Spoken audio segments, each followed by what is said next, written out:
Hello everyone, welcome back our YouTube channel Education Craze. और देखो आज मैं क्या लेकर आया हूँ आपके लिए, बहुत ज़्यादा इंपॉर्टेंट चैप्टर 1 इंपॉर्टेंट क्वेश्चन लेकर आया हूँ मैं, ठीक है ना। बहुत ज़्यादा आज क्वेश्चन करेंगे, ठीक है।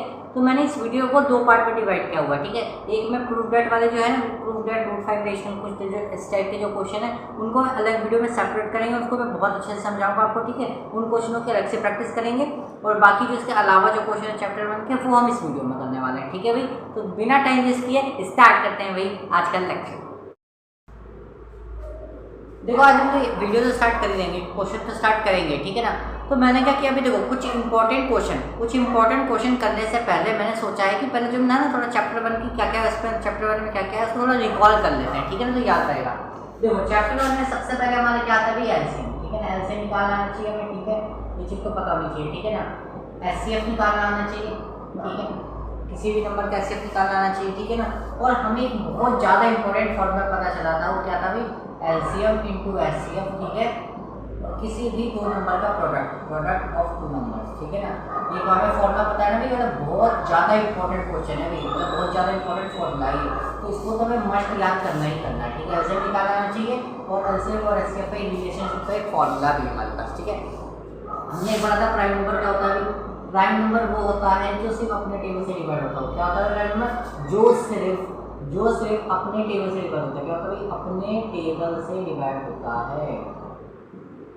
इसमें तो अपने टेबल से डिवाइड होता है, अपने टेबल से डिवाइड होता है बस, ठीक है भाई। और प्राइम नंबर की अगर फैक्टर की बात करेंगे तो प्राइम नंबर का फैक्टर या एक तो 1 होता है और एक वो खुद नंबर, एक 1 और एक वो वाला खुद सा नंबर, एक वाला वो खुद से नंबर, ठीक है ना। जो नंबर है वो होगा एक तो वो और एक 1, इसके फैक्टर की अगर बात करेंगे तो इसके फैक्टर बन जाएंगे, ठीक है। और कंपोजिट नंबर की अगर हम बात करें, कंपोजिट नंबर क्या होता है तो आपको ध्यान रखना, कंपोजिट नंबर मैंने बताया हुआ था चैप्टर 1 में। कंपोजिट नंबर वो होता है जो बहुत लोगों से रहता है, मतलब इसके 2 से ज़्यादा फैक्टर होता है, ऐसे जिसके 2 से ज़्यादा फैक्टर, क्या होगा कि जिसके 2 से ज़्यादा फैक्टर हो, ठीक है, ठीक है। एक तो ये हो गया अपना इंपॉर्टेंट, ठीक है। इसमें अब एक लास्ट टॉपिक और आता है इसमें, फंडामेंटल थ्योरम ऑफ अरिथमेटिक। क्या आता है भाई, फंडामेंटल थ्योरम ऑफ अरिथमेटिक, ये भी बहुत ज़्यादा इंपॉर्टेंट है, ठीक है ना। अब फंडामेंटल थ्योरम ऑफ अरिथमेटिक क्या होता है भाई, देखो ये हम सीख लेते हैं, फंडामेंटल ऑफ अरिथमेटिक, ठीक है भाई। ये बहुत ज़्यादा इंपॉर्टेंट है, फंडामेंटल ऑफ अरिथमेटिक होता है। देखो क्या होता है भाई, तो इसमें बोला जाता है कि किसी भी कंपोजिट नंबर को अगर हम प्राइम फैक्टराइजेशन की फॉर्म में लिखते हैं तो वो हमारा फंडामेंटल थ्योरम ऑफ अरिथमेटिक है। फॉर एग्जांपल अगर मैं 84 की बात करूँ, मैं, ठीक है, तो 84 को मैं क्या करके लिख सकता हूँ, देखो इसमें लिखता हूँ मैं 2 इंटू 3 इंटू 7, ठीक है, इससे फैक्टर यही होंगे। अब देखो 2 को मैं क्या कर दूँगा, 2 को इस पर लिख सकता है इंटू 3 इंटू 7, तो देखो ये मैंने लिख दिया प्राइम फैक्टराइजेशन की फॉर्म में, ठीक है। तो किसी भी कंपोजिट नंबर क्या होता है, जो सबके टेबल में आता है, एक तरीके से मतलब बहुत 2 से ज़्यादा वाले टेबल में, जैसे खुद के टेबल में आता ही आता है, 84 वाले टेबल में आता है, पूरे मतलब 2 से ज़्यादा फैक्टर इसलिए कहते हैं, तो कहीं बहुत सारे टेबलों में आ जाए, ठीक है नहीं। तो ये कंपोजिट नंबर आपको कंपोजिट नंबर मैंने प्राइम फैक्टराइजेशन की फॉर्म में लिख दिया, तो ये क्या मेरा फंडामेंटल थ्योरम ऑफ अरिथमेटिक है, ठीक है। फंडामेंटल थ्योरम ऑफ अरिथमेटिक हमारी यही कहती है बस, ठीक है ना। अगर इसको आपको डेफिनेशन पढ़नी है, सब पढ़ना, तो मैंने आपको चैप्टर 1 के लेक्चर में पढ़ाया हुआ है, तो आप वहाँ से जाके देख सकते हो, ठीक है ना। और आपको ध्यान में होगा कि क्लास 10 मैथ्स 2023-2024 की पूरी प्लेलिस्ट बना चुका हूँ मैं, इसके अंदर पूरी क्लास 10 के मैथ्स की सारी की वीडियोज़ है, तो वहाँ से जाके देख सकते हो, ठीक है ना। तो चलो अब हम अपना क्वेश्चन जो है वो स्टार्ट करते हैं, ठीक है। तो ये स्टार्ट करते हैं हमारे एक्स्ट्रा क्वेश्चन। सबसे पहला क्वेश्चन आपकी स्क्रीन पे देखो क्या आ रहा है, देखो सबसे पहला क्वेश्चन क्या है, right the HCF of the smallest composite number and the smallest prime number, ठीक है ना। हमें सबसे छोटा कंपोजिट नंबर और सबसे छोटा प्राइम नंबर का क्या निकालना है भाई, एचसीएफ निकालना है, ठीक है ना। अब वो ध्यान में होगा आपको कि सबसे छोटा कंपोजिट नंबर क्या होता है, सबसे छोटा कंपोजिट नंबर वो आपको ध्यान में होना चाहिए। स्मॉलेस्ट को शॉर्ट फॉर्म में ऐसे लिख रहा हूँ, ठीक है ना। स्मॉलेस्ट कंपोजिट नंबर क्या होता है भाई, सबसे छोटा कंपोजिट नंबर 4 होता है। क्यों होता है 4, देखो 2 तो प्राइम नंबर होता है भाई, 3 प्राइम नंबर, तो क्यों अपने टेबल से कटते हैं, लेकिन 4 ही एक ऐसा टेबल जो अपने टेबल से भी कट जाता है और 2 के टेबल से भी कट जाता है। मैंने क्या बताया, कंपोजिट नंबर वो होता है जिसके फैक्टर 2 हो या 2 से ज़्यादा हो, ठीक है। सबसे छोटा कंपोजिट नंबर होता है 4, ठीक है ना। तो सबसे छोटा प्राइम नंबर कौन सा होगा, सबको पता है, सबसे छोटा प्राइम नंबर होता है भाई हमारा 2, सबसे छोटा प्राइम नंबर कितना होता है 2 होता है भाई, ठीक है। तो 4 और 2 को क्या लेना है भाई एचसीएफ लेना है, क्या लेना है भाई एचसीएफ लेना है, ठीक है ना। तो एचसीएफ कैसे लेते हैं भाई, देखो 4 को हम क्या कर सकते हैं 2 मल्टीप्लाई बाय 2 लिख सकते हैं, ठीक है। और 2 को क्या लिख सकते हैं भाई 2 into 1 लिख सकते हैं, ठीक है। तो इनका एचसीएफ कितना आएगा भाई, देखो एचसीएफ क्या आ जाएगा, ये कॉमन आ जाएगा भाई। एचसीएफ कितना आ रहा है 2 आ रहा है, तो इनका एचसीएफ कितना आ गया भाई, कितना आया 2 आया, ठीक है। तो ये क्वेश्चन हो गया आपका खत्म, कोई भी दिक्कत इसमें नहीं होनी चाहिए, ठीक है भाई, ठीक है। चलो भाई अब क्वेश्चन नंबर 2 देख लेते हैं, ठीक है ना। अब क्वेश्चन नंबर 2 में क्या बोला है, the HCF and LCM of 2 numbers. तो क्या बोला है HCF and LCM of 2 numbers, मतलब एचसीएफ और एलसीएम हमें किसी 2 नंबर का एचसीएफ और एलसीएम दिया हुआ है, क्या दिया हुआ है भाई, देखो एचसीएफ 9 दिया हुआ है और एलसीएम कितना दिया हुआ है 360 दिया हुआ है, ठीक है ना भाई। और बोला है कि उन कोई दो नंबर है ना भाई, उनमें से एचसीएफ और एलसीएम तो दिया हुआ है, लेकिन 2 नंबर में से कोई एक नंबर जो है 45 ये हमें दे दिया है, क्या दिया भाई 45 दिया। तो बताना है कि वो दूसरा वाला नंबर क्या होगा। अभी मैंने आपको एक फॉर्मूला बताया, क्या बताया था फॉर्मूला, मैंने आपको ध्यान में होगा LCM into HCF equal to first number into second number, एक फॉर्मूला मैंने आपको अभी बताया था ना, प्रोडक्ट ऑफ 2 नंबर्स, 2 नंबर से तो मैंने एक को फर्स्ट ले लिया, दूसरे को सेकंड ले लिया। बोला है कि 1 नंबर इज 45, मतलब इनमें से कोई भी एक नंबर 45, मान लो कि पहला नंबर जो है 45, आप चाहो तो इसको भी मान सकते हो सेकंड नंबर 45, कोई दिक्कत नहीं, ठीक है। तो सेकंड नंबर मतलब ये हमें निकालना है, ठीक है ना, ये हमें निकालना है, ठीक है। एलसीएम कितना दिया हुआ है उस नंबर का 9 दिया हुआ है, ठीक है। एलसीएम जो 360 दिया हुआ है, ठीक है ना। एचसीएफ कितना दिया हुआ है 9 दिया हुआ है, ठीक है ना। एचसीएफ कितना दिया हुआ है 9 दिया हुआ है, ठीक है। अब हम इसको सॉल्व कर देना भाई, देखो भाई सबको पता होगा कि 9 5 जा 45 होता है भाई, ठीक है ना, ठीक है। 9 5 जा 45 होता है, अब सॉरी 5 को इधर ले लो वरना फिर कंफ्यूजन हो जाएगा आप लोगों को, ठीक है ना, ठीक है। 9 5 से 40, क्योंकि 9 तो डिवाइड में जाएगा तो 5 से कैंसिल आउट होना ही है, ठीक। 9 5 जा 45, ठीक है। 5 से ये कैंसिल आउट हो जाएगा, क्या 5 7 जा 35 होता है भाई, और 2 बार में चला जाएगा ये बिल्कुल, ठीक है। तो सेकंड नंबर कितना आ जाएगा भाई हमारे यहाँ पे, बस कुछ नहीं करी मैंने यहाँ पे कैलकुलेशन करी है, ठीक है। तो सेकंड नंबर कितना आ जाएगा हमारा 72 आ जाएगा यहाँ से, ठीक है। तो क्वेश्चन नंबर 2 भी हो गया। बहुत ज़्यादा इंपॉर्टेंट क्वेश्चन है, आपको क्या करना है भाई ये फॉर्मूला ध्यान में रखना है जो कि मस्ट इंपॉर्टेंट है, और आपको ये भी पता होना चाहिए कि स्मॉलेस्ट कंपोजिट नंबर क्या होता है, स्मॉलेस्ट प्राइम नंबर क्या होता है, ये सबको पता होना चाहिए, ठीक है भाई। चलिए भाई क्वेश्चन नंबर 3, चलो भाई क्वेश्चन नंबर 3 देखते हैं, ये देख के आपको मजा आ जाएगा। देखो भाई क्वेश्चन क्या है, complete the missing entries in the following factor tree. देखो एक फैक्टर ट्री बन रहा है, ठीक है ना, उसमें क्या निकालना है, ये जो मिसिंग बॉक्स है इसके अंदर क्या नंबर आएगा वो बताना है। बहुत अच्छा क्वेश्चन है ना। देखो अब देखो फैक्टर कैसे बनता है, फैक्टर आपको ध्यान होगा, मैं आपसे बोलूँ 15 का फैक्टर क्या होता है, आप बोलोगे यार 3 into 5 लिख देते हैं इसको, है ना। जैसे हम प्राइम फैक्टराइजेशन नहीं करते हैं उसी को ही बोलते हैं फैक्टर ट्री, ठीक है ना। तो देखो ये बोला है कि जो खाली बॉक्स, ध्यान से देखो, इस बॉक्स को पता करने के लिए बोला इस बॉक्स के जो फैक्टर है वो बन रहा है 2 और ये वाला, लेकिन मुझे पता ही नहीं है, अगर मुझे ये पता चलता तो पता चल जाता है कि नंबर क्या है इसके अंदर, ठीक है ना। अच्छा ये वाला देखते हैं, ये वाला बॉक्स अगर देखो ध्यान से, ये बोला है कि फैक्टर बन रहा है, किसका फैक्टर बन रहा है 3 into 7 का फैक्टर बन रहा है। तो 3 into 7 तो मुझे पता है ना क्या होता है, 3 into 7 कितना होता है 21 होता है, तो उसका मतलब क्या होगा इधर कितना होगा 21 होगा भाई, ये पता चल गया हमें, ठीक है ना। ये इसका फैक्टर होता है, फैक्टर कैसे करते हैं मल्टीप्लिकेशन करके करते हैं फैक्टर, ठीक है ना।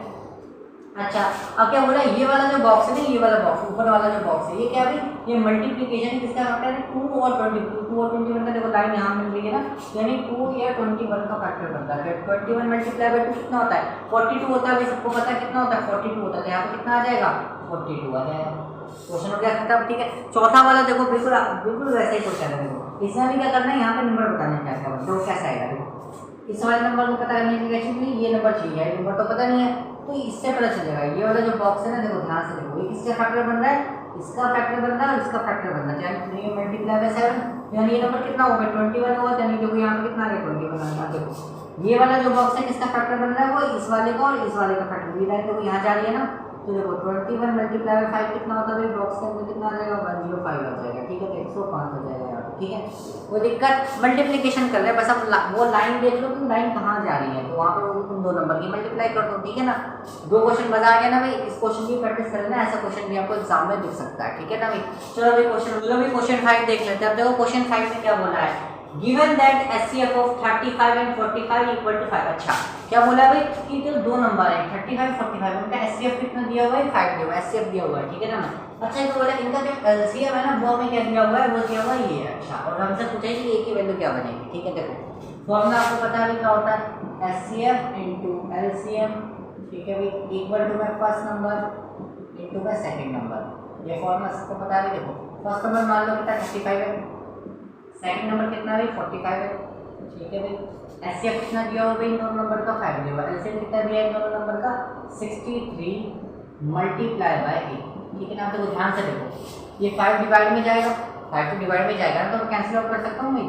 5 9 या 45 कर दोगे, ठीक है भाई। तो 9 7 या 63 हो जाएगा भाई, ठीक है ना, ठीक है ना। तो यहाँ पे कितना बचा, 7 ही बचा, यहाँ पे कितना बचा 35 बचा। अभी 7 को डिवाइड में आ जाएगा, तो यहाँ पे आप कह सकते हो इस तरीके से 35 डिवाइड बाय 7 तो कितना आ जाएगा, ये की वैल्यू आ जाएगी 5। क्वेश्चन खत्म होता ना। फॉर्मूला मैंने कहा ना, कोई फॉर्मूला करना होगा तो ऐसा क्वेश्चन कर दोगे तुरंत, दिक्कत ही नहीं है, ठीक है ना। और इतना छठे वाले क्वेश्चन पे क्या बोला है, मैं बोला है HCF of 45 and 105 is 15। HCF दिया हुआ है दो नंबर का, सेम टू सेम वही फॉर्मूला देगा भाई। एचसीएफ इनटू एलसीएम वाला फॉर्मूला लगा देना आपको, first number into second number, ठीक है ना। फॉर्मूला बार-बार इसलिए लिख रहा हूं कि आपको फॉर्मूला लर्न हो जाए, ठीक है ना भाई। दो नंबर कौन सा दिया, 45 दिया हुआ है और एक दिया है आपको 105, ठीक है ना। कितना दिया है, एचसीएफ 15 दिया है, मुझे एलसीएम की वैल्यू निकालनी है, ठीक है ना। कितना आएगा भाई, देखो 15 से कर दो आप, 15 7 क्या होता है भाई, 15 7 या 105 तक चाहो तो 45 को भी काट सकते हैं 3 बार में, ठीक है ना। वो तो कैलकुलेशन की मर्जी है कि कोई कैसे भी कर सकता है, ठीक है ना। अब इसकी मल्टीप्लाई कर देना, कितना जाएगा, 5 7 तो 35 होता है भाई, 4 7 28 और 3 कितना हो जाएगा 31। मल्टीप्लाई करोगे तो 3/5 हो जाएगा, ठीक है भाई। तो हो गया क्वेश्चन। अब थोड़ा सा लेवल जो है ना, थोड़ा सा अपग्रेड कर, है ना, थोड़ा सा लेवल अब बढ़ा दें, ठीक है। तो इजी क्वेश्चन थे, अब थोड़ा सा लेवल ऊपर कर रहे हैं, ठीक है ना भाई। 7 देखो, question number 7, question number 8 most important है। मैं बता देता हूँ, ये आपको ना 95% पेपर में आने वाला है, गारंटी। 95% पेपर में आपको दिख जाएगा, हो सकता है 100% भी हो सकता है, ठीक है ना। 95% कंफर्म की पेपर में आने वाला है, ठीक है। क्या बोला भाई, if two positive integer P and Q R, तो पी की वैल्यू कितनी दी हुई है भाई, ए स्क्वायर बी क्यू, क्यू की वैल्यू कितनी दी है भाई, ए क्यू बी। तो अभी भी ऐसे क्वेश्चन आते हैं ना, एचसीएफ और एलसीएम निकालने के लिए कहता है, मैं आपको शॉर्टकट तरीका दे रहा हूँ, शॉर्टकट तरीका दे रहा हूँ। एचसीएफ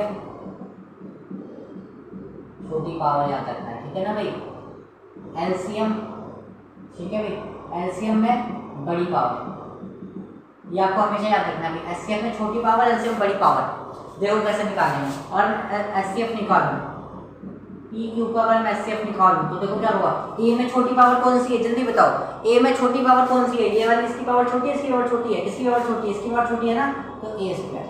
बी में किसकी पावर छोटी है, ऊपर वाले की नीचे वाले की, नीचे वाले की, तो ए स्क्वायर बी। ये हो गया इसका एचसीएफ, डायरेक्ट शॉर्टकट निकाल दिया मैंने। एलसीएम कैसे निकालेंगे भाई, एलसीएम कैसे निकालेंगे, बड़ी पावर। एलसीएम में बड़ी पावर, देखो दोनों में बड़ी पावर कौन सी है, ए क्यूब है ना बड़ी पावर। अब इन दोनों में बड़ी पावर कौन सी है, बी क्यूब है, तो एलसीएम कितना आ जाएगा बी। शॉर्टकट तरीका भी शॉर्टकट, इससे बेहतर ना हो नहीं सकता। एलसीएम में आते हैं छोटी पावर, एलसीएम में बड़ी पावर। अगर आप मान लो ये नहीं करना चाहते हो, अगर इसको ट्रेडिशनल वाले मेथड से करें तो कैसे करेंगे, देखो मैं इसको बताता हूँ। इसको आप कैसे करोगे, देखो ऐसे लिखोगे, ए इंटू ए, 2 बार लिखोगे ना स्क्वायर, तो बी क्यूब कितना हो जाएगा 3 बार, तो b into b into b. इसको कैसे करोगे, ए क्यूब यानी 3 बार ए लिखोगे बी, इसको 2 बार बी लिखोगे। तो ऐसे में से कैसे निकालोगे, ये वाला कॉमन आ जाएगा भाई, ठीक है, ये कॉमन आ रहा है और इसमें से एक बी आ रहा है कॉमन बस, और तो और एक और बी आ जाना चलो कॉमन, ठीक है ना। नहीं, बी तो एक ही बार दिया है ना इसमें, बी तो सेकंड वाले में एक ही बार दिया हुआ है, तो मैंने यहाँ पे एक्स्ट्रा बी लिख दिया, और देखो एक ही बी है ना, तो यहाँ पे एक ही बी आएगा, ठीक है। देखो ध्यान से देखो, इसमें कॉमन क्या है भाई, 2 आ रहा है कॉमन, तो उसको ए स्क्वायर ले सकते हैं भाई, और यहाँ पे एक बी आ रहा है तो एक बी आ जाएगा, ठीक है। तो देखो एचसीएफ देखो वही आ रहा था ना, तो अब इतना नंबर प्रोसेस क्यों करोगे, ये एमसीक्यू में आएंगे ऐसे क्वेश्चन, तो इसलिए ब्रेड शॉर्टकट तरीका याद रखो, एचसीएफ छोटी पावर, एलसीएम बड़ी पावर, ठीक है ना। तो चलो भाई 8वां क्वेश्चन देखते हैं। अब देखो इसमें क्या बोला है, एलसीएम बोला है। एलसीएम का मतलब क्या होता है भाई, बड़ी पावर। तो बड़ी पावर देखो भाई, सी और डी का निकालना है ना एलसीएम, तो बहुत आसान है भाई, मैंने आपको पता है शॉर्टकट तरीका बता रखा है ना आपको मैंने। सी और डी का एलसीएम कैसे निकालेंगे, बड़ी पावर। देखो सी में एक्स की बड़ी पावर क्या है, इनमें देखो एक्स की बड़ी पावर क्या है, एक्स क्यूब है भाई, ठीक है। वाई की बड़ी पावर कौन सी है, ये वाली बड़ी पावर है वाई की, या फिर ये वाली बड़ी पावर, वो है ना वाई की बड़ी पावर, तो कितना आ जाएगा वाई स्क्वायर, आंसर आ गया, ठीक है। एलसीएम बस इतना छोटा सा था, तो ये आपको समझना पड़ेगा, ठीक है ना। कभी कभी फॉर्मूले से भी दे सकता है, एचसीएफ इनटू एलसीएम वाला फॉर्मूला, उसके अकॉर्डिंग भी पूछ सकता है, ठीक है। तो ये क्वेश्चन 100% तो नहीं कह सकता मैं, 97 या 95% में श्योर हूँ कि आने वाला है। 100% तो किसी भी क्वेश्चन की गारंटी नहीं है, ठीक है ना। 95-97% पक्का है कि पेपर में आएगा, ठीक है। चलो भाई नेक्स्ट क्वेश्चन पे चलते हैं। चलिए भाई क्वेश्चन नंबर 9 देखते हैं। क्वेश्चन नंबर 9 में क्या बोला है कि 3 बेल्स है भाई, 3 bells tolls at interval, मतलब क्या 3 जो है ना बेल है वो बजती हैं कितने पे, देखो पहली बेल बजती है भाई 9 मिनट पे, दूसरी बेल बजती है 12 मिनट के टाइम पे और तीसरी बेल बजती है 15 मिनट के टाइम पे, ठीक है ना।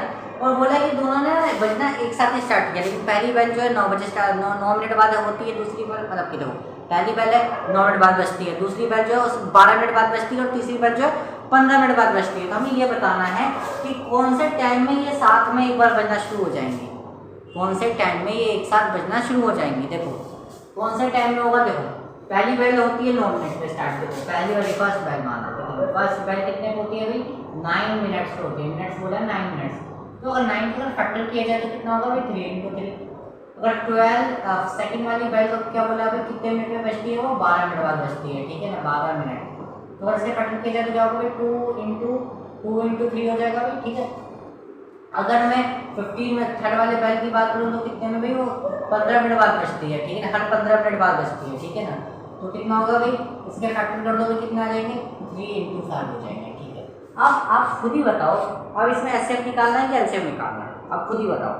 देखो इसमें ना आप सोचोगे कि यार एचसीएफ निकालने को कि 3 कॉमन आया, नहीं इसमें एचसीएफ क्यों नहीं निकालेंगे। देखो इसने बोला क्वेश्चन में कि कौन से टाइम में ये स्टार्ट हो जाएंगे। देखो अब अगर आप 3 निकाल लोगे, फॉर एग्जाम्पल आप 3 निकाल लोगे तो 3 मिनट बाद थोड़ी ना बजेंगे। देखो एक बज रहा है 9 मिनट बाद, ठीक है ना, हर 9 मिनट पे बज रहा है, दूसरा हर 12 मिनट पे बज रहा है और तीसरा हर 15 मिनट के बाद बज रहा है, ठीक है। तो तीनों क्या होंगे, बहुत सारे मतलब ये बहुत टाइम खिंच जाएगा ना, तीनों को साथ में मतलब एक ही टाइम पर आने में सोचो तो कितना टाइम लग जाएगा, टाइम तो लगेगा ना, ऐसा तो है नहीं कि एक ही 3 मिनट बाद ही हो जाएंगे, नहीं इनको टाइम लगेगा तो हमें सिंपल सी बात है एलसीएम निकालना होगा। तो एलसीएम कैसे निकालेंगे भाई, देखो एक तो कॉमन क्या आ रहा है 3 आ रहा है, ठीक है ना, तो 3 तो आएगा ही आएगा और बाकी के बचे कितने नंबर भाई 3 बचा यहाँ पे, 2 बचा, 1 2 बचा और 5 बचा, तो सबके आपको मल्टीप्लाई करा देंगे। देखो 5 2 तो 10 होगा, बाकी यहाँ मल्टीप्लाई करा दो, 3 9 9 2 कितना होगा 18 होगा, ठीक है ना। 18 मल्टीप्लाई 10 कितना हो जाएगा 180 मिनट्स का मतलब कितना हो गया भाई 180 मिनट मतलब कितना 3 घंटे, ठीक है। जो बजेंगे ना भाई एक साथ जो बजेंगे तीनों बैल जो एक साथ बजेंगे 3 घंटे बाद, 3 घंटे बाद ही एक ऐसा टाइम आएगा जिसमें तीनों बैल एक साथ बज जाएंगे, ठीक है ना। ठीक है, ऐसे क्वेश्चन जब भी आएंगे ना तो ध्यान रखना है कि एचसीएफ निकालना है कैसे निकालना है, ठीक है। ऐसे क्वेश्चन और करवाएंगे, ठीक है। अब ये आ जाता है क्वेश्चन नंबर 10 पढ़ते हैं। क्वेश्चन नंबर 10 में क्या बोला है, बोला find HCF of 65 and 117 and find the pair of integral value of m। अच्छा देखो यहाँ पर हमें इस m की वैल्यू भी निकालनी है और एचसीएफ भी निकालना है। अच्छा अगर आप ध्यान से खुद ही सोचो 65 और 117 इनका एचसीएफ कितना है, एचसीएफ कितना आएगा। देखो 65 को हम क्या कर सकते हैं, 65 को हम लिख सकते हैं भाई 5 × 13, ठीक है। 117 को हम क्या कर सकते हैं भाई 3 × 3 × 30 लिख सकते हैं भाई, ठीक है। तो कॉमन क्या आ गया भाई यहाँ पे 13 आ गया, यानी कि इसका एचसीएफ कितना आ गया भाई हमारे यहाँ से 13 आ गया, ठीक है भाई। अब बोला है कि इसका एचसीएफ ये आ रहा है और हमने एचसीएफ निकाला, ये दोनों के एचसीएफ को क्या रखते हैं भाई बराबर रख देते हैं, ठीक है। दोनों के एचसीएफ को क्या रखते हैं भाई इक्वल रख देते हैं, ठीक है ना। दोनों के एचसीएफ को क्या रखते हैं भाई इक्वल रख देते हैं, ठीक है ना। तो क्या आएगा भाई आंसर, m की वैल्यू क्या आ जाएगी, जल्दी से बताओ m की वैल्यू क्या आएगी। देखो m की वैल्यू आ जाएगी यहाँ से 65 m में 117 को उधर भेज देते हैं, तो कितना आ जाएगा 13 - 117 कितना आ जाएगा, चेक करो 13 - 117 कितना होगा 104 हो जाएगा, माइनस का 104 हो जाएगा, तो ठीक है, ठीक है। अब इसको m की वैल्यू को डिवाइडर भेजोगे तो m की वैल्यू आ जाएगी, ठीक है। m की वैल्यू कितनी आएगी लगभग आप कैलकुलेशन कर सकते हो, कितना आएगा यहाँ कर देता हूँ, m की वैल्यू आ जाएगी आपकी 104 / 65, ठीक है ना, माइनस आप 13 टेबल से कट करोगे तो 8/5 आ जाएगा, ठीक है। ये आपकी m की वैल्यू कितनी आ गई माइनस का 8/5 आ गई, ठीक है। तो इस तरीके से क्वेश्चन आ सकते हैं। देखो यहाँ पर प्लस की जगह माइनस भी हो सकता है, तो m की वैल्यू कितनी आ जाती है 10 आ जाती है, ठीक है। तो कुछ भी हो सकता है क्वेश्चन, ठीक है ना, आप समझ रहे हो, ठीक है ना। तो 10 क्वेश्चन हमने कर दिया भाई, ठीक है ना। तो क्या करेंगे भाई बाकी के जो क्वेश्चन है ना मैं इससे अलग लेकर आऊँगा, इसमें बहुत सारे क्वेश्चन है करने को, तो बहुत सारे क्वेश्चन करेंगे, ठीक है ना। एक रूट वाला जो है उसके लिए तो अलग उसके लिए अलग वीडियो बनेगी, उसमें तो आपको पूरा बेसिक बताने वाला हूँ, ठीक है ना। पर आपको ये पार्ट 1 अच्छा लगा ना बेसिक का, तो भाई नीचे कमेंट सेक्शन में लिख देना कि पार्ट 2 जल्दी से लाओ, पार्ट 2 भी हम जल्दी से लेकर आएंगे और चैप्टर 1 के बहुत ज़्यादा इंपॉर्टेंट क्वेश्चन करेंगे, ठीक है भाई। जब तक के लिए थैंक यू, मिलते हैं नेक्स्ट वीडियो में।